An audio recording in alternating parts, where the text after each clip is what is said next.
সৃজনশীল এবং এমসিকিউ মিলিয়ে তোমাদের পাস নির্ধারণ করবে।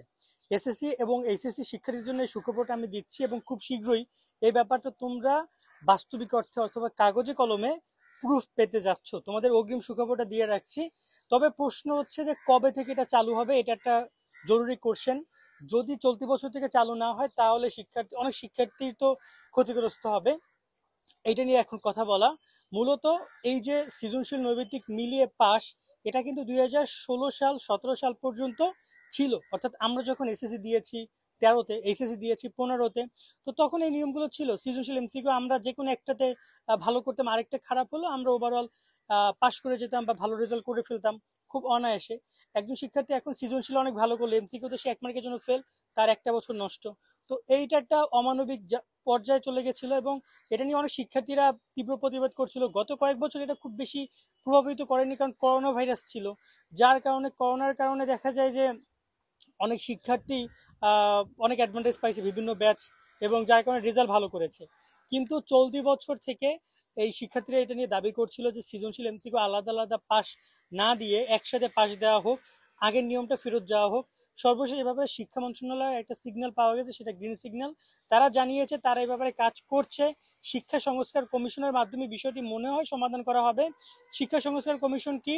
যারা কিনা শিক্ষা ব্যবস্থার যে অন্তর্বর্তীকালীন সরকার দ্বারা গঠিত যে কমিশন, যারা শিক্ষা সংস্কারের নিয়ে কাজ করছে, শিক্ষার যে সকল দিকগুলো সংস্কার করা দরকার সেগুলো নিয়ে তারা কাজ করবে, এবং তারাই মূলত এটা প্রস্তাব করতে পারে। এমনকি সাপ্লিমেন্টারি সিস্টেমের যে পরীক্ষাটা, সেটাও তারা চালু করার ব্যাপারে কাজ করছে।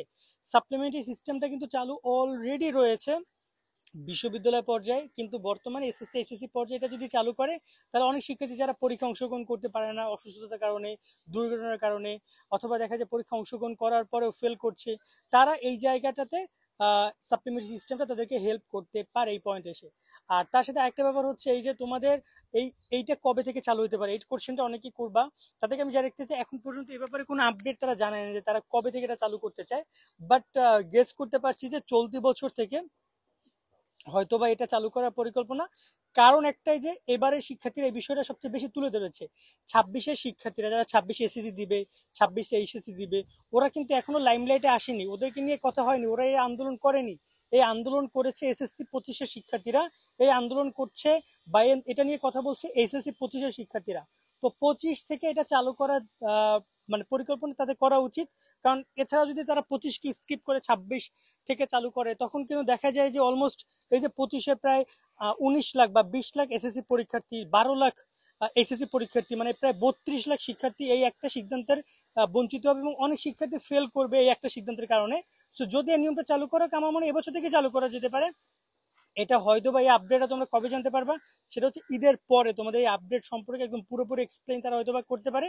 বা এটা হচ্ছে শিক্ষা বোর্ড থেকে এটা বৈঠক করা হবে, শিক্ষা সচিবগণ, শিক্ষা সংস্কার কমিশন এবং সবাই মিলে এটা নিয়ে আলোচনা করে তারা একটা চূড়ান্ত সিদ্ধান্ত গ্রহণ করবে। এটা একটা পজিটিভ সাইন যে তারা এটা নিয়ে ভাবছে।